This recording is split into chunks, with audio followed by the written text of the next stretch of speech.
was a good old boy from Florida. So William McCoy. I just figured, hey man, it's bullshit that the government did this.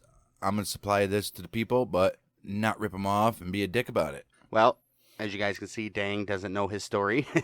Huh? He'll be.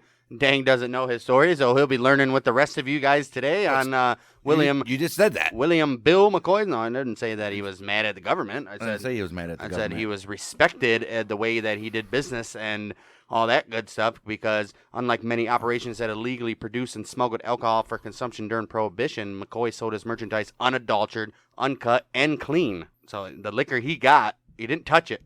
Not watered down. He got it and shipped it off. Not watered down. And he never paid a cent to organized crime, politicians, or law enforcement for protection. Dude did it all legit by himself, didn't look for others for help, and he made a reputation of being a good guy to do business with. That's why he was so successful in the few short years that he actually did it. This guy was born in Syracuse, New York in 1877 to a Scottish-American family. Scottish for a change, huh? You don't hear about Scots too much. No. He had a brother named Ben who was 5 years older and a sister, Violet, 5 years younger. The hell of an increment, huh? Every 5 years we're going to have a kid, baby. Mm-hmm. All right. Well, his father, who was also named William McCoy, was a brick mason who had been in the Union Navy during the American Civil War, serving on the blockade of southern coast. Bill McCoy attended the Pennsylvania Nautical School on board the USS Saratoga in Philly, and he graduated in 1895, first in his class. So this dude's a smart little motherfucker when it comes to boats, which you're going to see boating is his preferred method of choice coming later in this episode. He then served as a mate and a quartermaster on a few vessels, including the P&O steamer Olivet, which is in Havana, Cuba, when the USS Maine exploded in 1898 and started what was one of the key points to starting the Spanish-American War, I believe. That's rough stuff. Yes, sir. So he's had some boat service knowledge before he even. This is way before the Prohibition. He knows the waters. Sure does. Around 1900, the McCoys moved to a small Florida town named Holly Hill, just north of Daytona Beach. Holly Hill. Bill and his brother Ben operated a motorboat service in a boatyard. You old motorboat son of a bitch, you old sailor, you. Nice. In a boatyard in Holly Hill and Jacksonville. Mm-hmm. By 1918, 18 years later, having constructed vessels for millionaire customers that included Andrew Carnegie. And Vanderbilt, among others. Bill earned a reputation for being a skilled yacht builder. Nice.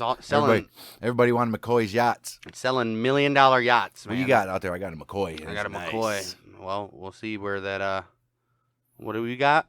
I got the Real McCoy. I got the Real McCoy. Well, during Prohibition, their excursion and freight business could not compete with the new highways and buses being built up and down the coast and across Florida. And then one day they were approached by a rum runner. He's like, I'll give you guys $100 to sail this liquor shipment through Rum Row, which is like a blockade kind of like right outside on international waters to obviously Rum Row. They call it for a reason. Right. Well, they declined the offer initially, but old Bill, he couldn't stop thinking about the money that could be made. He's like, damn, our business is failing. And this guy just offered me $100 to sail like I would normally sail. Jeez. Right. Well, soon he pulled together the last of his savings to begin his bootlegging career by buying a 90-foot schooner called the Henry L. Marshall. His first trip was to a smuggler's port in Nassau, which is a pirate's safe haven back in the day. In like the 1500s. In the Bahamas, where he stocked up on 1,500 cases of Canadian whiskey. Ooh-wee. He arrived in U.S. waters 3 days later and sold the whiskey for $15,000. With the huge payday and the fact that the money was tax-free, Bill couldn't get enough, and bootlegging became his new career. He's like, I just made $15,000 by doing what I love, sailing the sea. All I had to do, I didn't even load it myself. I just sat there while everybody loaded it. Right. They put it on my boat. I came back, sold it. I didn't even unload it. No, did nothing. And I collected $15,000 for it. Oh man, what a career! Probably a little less than that after paying his boatmen and still, what do they call them? Still, it's in boatmates. His 1918, $15,000 is a lot of money. You probably kept at least 10 of it. Business was going so good that Bill hired a new skipper for the Marshall and purchased a new 130-foot schooner. That's how business was going. Called Arethusa. I think it's Arthusa. Arthusa. Yeah, Arthusa. And that became it's Arethusa, guys. That was his boat. And this became his new flagship, as well as serving as a floating liquor store. He's like, I'm getting rid of this little puny-ass 90-foot boat, Right. and we're going to upgrade 40 feet to, oh, the thing had everything. My captain's quarters is now 10% bigger. And make this bitch a floating liquor store. And, yeah. Boats pull up. And think he had a bell when people walked on deck. It was like, ding, like the liquor stores. or when they got close enough to the boat, because another boat would come in, right? Taking advantage of international water laws, Bill would park his fully stocked schooners just outside of American waters and have buyers come to him from the mainland, of course. I mean, he's doing nothing wrong. Mm-hmm. Out of caution. Well, he is, just not. Right, in non-American water. Right. Yeah. Out of caution, he only allowed 2 buyers on board at a time and made sure that nobody would try to hijack him by placing a swivel machine gun on deck. Damn. Nice. Bill's success and reputation. Could you imagine rolling up to that ship or that schooner, boat, whatever, and there's a fucking swivel machine gun pointed right at your ass? You guys better not. That's at least firing, what, 5-inch shells? Oh, my. I mean, they're huge. Right.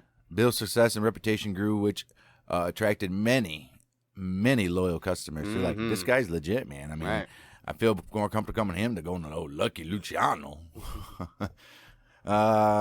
who Bill often invited them to stay aboard for evening cocktails. They're like, why don't you chill out on board, have a drink or two. You're in the middle of the freaking ocean. Right.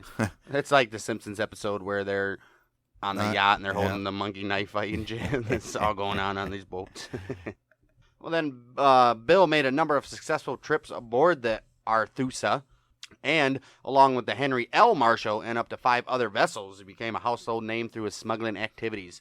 Well, he mostly hauled rye, Irish, and Canadian whiskey, as well as other fine liquors and wines. He's like, I'll do what you want. Mm-hmm. He's like the guy that comes up to you on the street with a trench coat on, and he's like, I got watches, I got whatever. Everything, necklaces, bracelets, earrings. What you need. He is credited with inventing the burlock, which is also known as hams, a package holding 6 bottles jacketed in straw, 3 on the bottom, then 2, then 1, so like a pyramid, which was sewed tightly in a burlap.